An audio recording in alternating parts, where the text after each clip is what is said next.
para sa nag-request sa akin, so ito na yung kahilingan mo. Gagawa ako ulit ng mabisang halaman na gamot sa kanser. So this time, sisimplihan ko talaga ang paggawa para masundan kung paano gawin ang mabisang halaman na gamot sa kanser. So nung nakaraan, gumamit tayo ng juicer. So ngayon naman, blender. Para talaga masundan, ipaliwanag natin ang lahat na detalye. So ito, ipakita natin yung ingredients natin. Ito yung sambong. Ito yung itsura. Yan, sambong. Sa Bisaya, gabon o hanlibuon. Ito yung tinatawag sa Tagalog, sambong. Yan, ganito lang karami oh. So tansyahin nyo lang guys, ganito karami.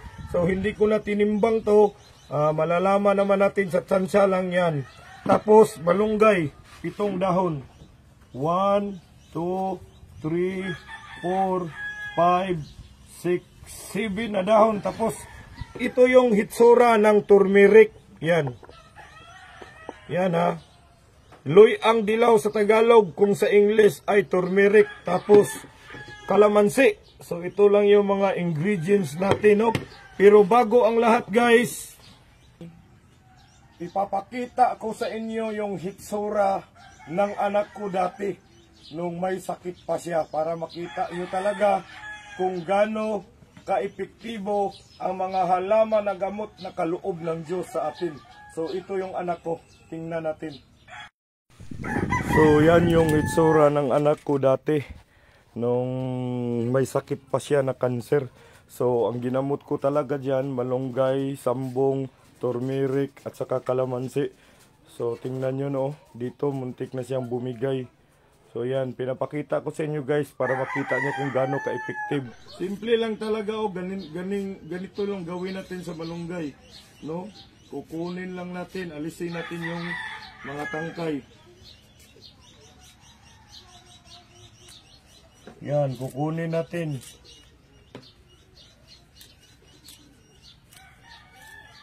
Simplihan talaga natin guys para masundan ninyo. Blender ang gamitin natin para yung ibang walang juicer, nagtatanong kasi sila, sir, pwede bang blender o pwedeng blender? So tingnan natin ngayon. No, gagawa tayo talaga para talaga lubusang maintindihan at masundan kung paano talaga ang paggawa, no? Wala akong ibang ginamot sa anak ko, ito lang, no? So hopefully pag nakita nyo ang video, i-share po ninyo para marami pa tayong matulungan na may karamdaman na kanser. So dahon lang yun talagang kinukuha ko. Ayan, kinukuha ko yung dahon, no? Yung mga malalaking tangkay hindi ko sinasama kasi sa gabal sa blender natin yan. So dahon lang talaga. Yan.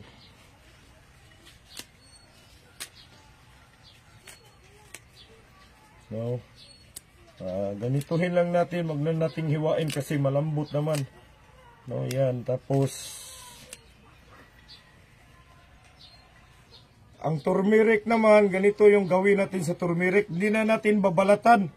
Brush lang natin para lilinis siya. Tapos hiwain natin ng manipis. Hiwain natin.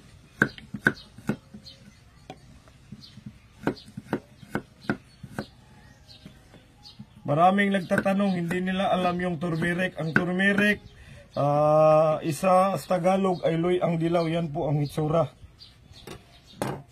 No? Simplihan nating pagkagawa para masundan talaga at ipapakita din natin kung gaano karami ang inumin. At saka, pag uminom kayo nito 3 bisis sa isang araw. No? Habang wala pang laman yung tiyan, iinom na tayo. Pagkaraan ng mga 30 minutes o 1 oras, pwede na tayong kumain. So hayaan muna natin yung herbal na iikot-ikot sa katawan natin, no, para ma-flush out talaga yung mga cancer cells natin, no.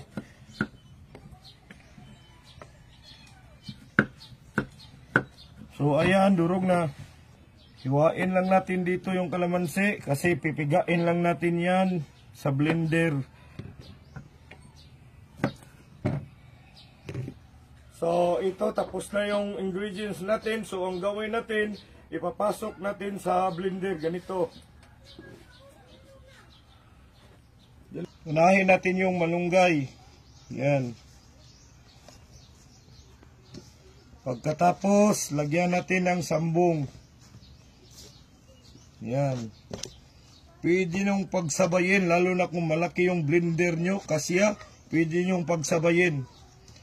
Halimbawa niyan, pag may sobra, no, may sobra, sobra yung yung ingredients nyo, sumubra, pwede yan, pag napiga mo ang juice nito, isa lang ulit, idurog, tapos pigain sa tila na malinis. So, sundan nyo lang ito, panoorin nyo para makita nyo talaga. Kasi ang ginawa ko, kasya lang talaga to sa blender. No? Mahahalo lahat ito, walang matira. No? At saka ito na pagkagagawa ko, pang 3 days lang ito, pang 3 days. Yung ibang yung ibang katas, pag hindi na uubos sa isang araw na pag-inom, pwede nyong ipasok sa rep. Kasi pag nasa rep, hindi siya masisira. Tapos pigain natin yung kalamansi. Ganyan lang, oh. Yan. No? No, isasama-sama natin sila lahat. Pag nadurog na ito, kukuha tayo ng tila na malinis. Tapos pigain natin para lalabas yung pinaghalo-halo ng katas ng malunggay, sambong, turmeric at saka lemon.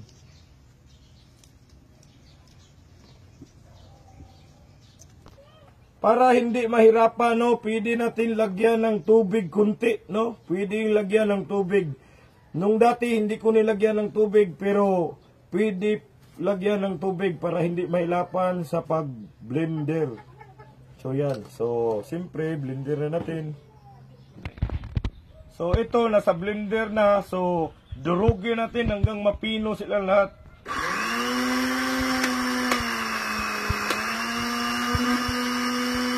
Pag napapansin nyo, hindi bababa yung mga halaman, pwede nating itulak. Pwede nating itulak, dahan-dahan lang. Hanggang madurog talaga sila lahat.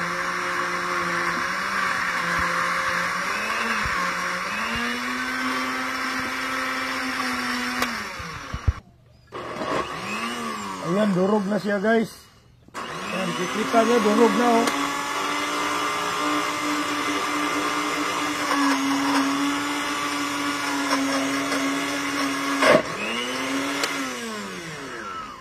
Durog na.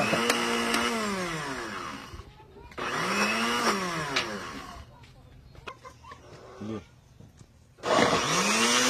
Ayan, durog na. Pag ganyan, durog na talaga, no? Ibig sabihin na durog na talaga lahat na ingredients natin. So, ang gawin natin ito.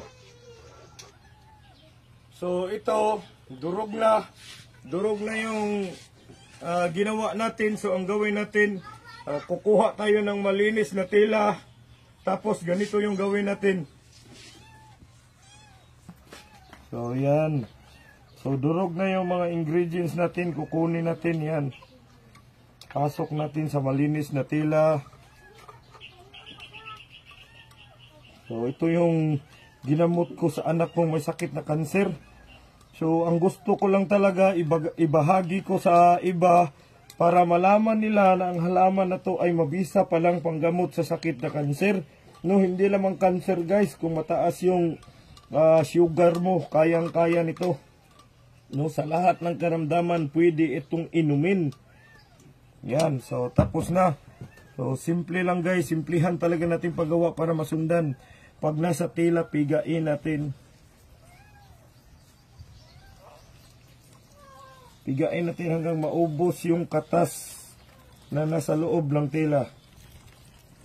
Ito na yung pinagsama-sama, katas ng malunggay, katas ng turmeric, katas ng sambong, katas ng kalamansi.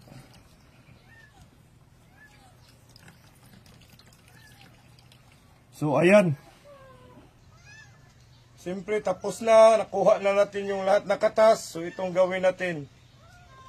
Isalin natin sa malinis na lalagyanan, no? Halimbawa, pag hindi ito naubos, pwede nating ilagay sa loob ng rep para hindi mapanis. So, ito na yon. Mabisang halaman na gamot sa sakit na kanser. Sambong, malunggay, turmeric, at saka kalamansi. So, sa mga nagtatanong kung gaano karami yung inumin, so ito yung takalan ko. Medicine cup ng mga bata. So, yung anak ko, pinapainom ko ng ganito karami, 3 times a day. 50 ml yan. Yan ang sukat ng 50 ml.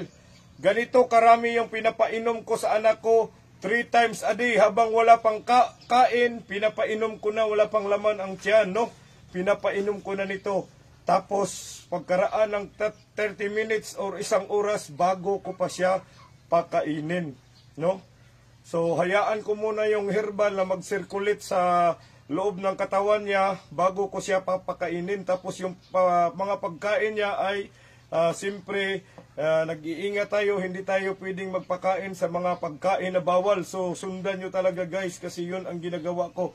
So, ito, subukan natin, inumin natin. Huwag kayong mag-alala kasi hindi po talaga mapait. Okay na okay ang lasa, no? Pero sa mga baguhan siguro, baka medyo may lasa silang maano, pero okay. So, ngayon ipapakita ko sa inyo na papainumin ko yung anak ko. Jules Bilia! So, ito na yung sinasabi ko sa inyo na anak kong gumaling sa sakit na kanser. So, nakikita nyo naman siguro yung larawan niya dati at saka yun, no? Mag 7 years na siyang umiinom nito. So, tingnan nyo guys, papainumin natin yung anak ko. No, haluin muna natin para siguradong mahalo talaga. Tapos, ibigay natin sa anak ko. Oh, nak. Natawa yung anak ko guys, oh. Sige na. So, ganyan. Pinapainom ko ang anak ko nito 3 times a day. Umaga, tanghali, at saka sa hapon. Sige na, balik ka na, laro ka na doon. So, nakikita nyo naman siguro, no, ang pagbabago ng anak ko, no? Herbal lang po ang ginamot ko sa anak kong may sakit na kanser. Sana naman po i-share nyo yung video para marami tayong matulungan na ang mga halaman pa lang ito ay mabisang halaman na gamot sa anong uri na karamdaman natin. God is good all the time. Binibigyan tayo ng mga natural na remedy para sa mga karamdaman, no? So maraming salamat at hanggang dito na lang ang ating video. Hanggang sa muling vlog natin. Maraming salamat. God bless sa lahat.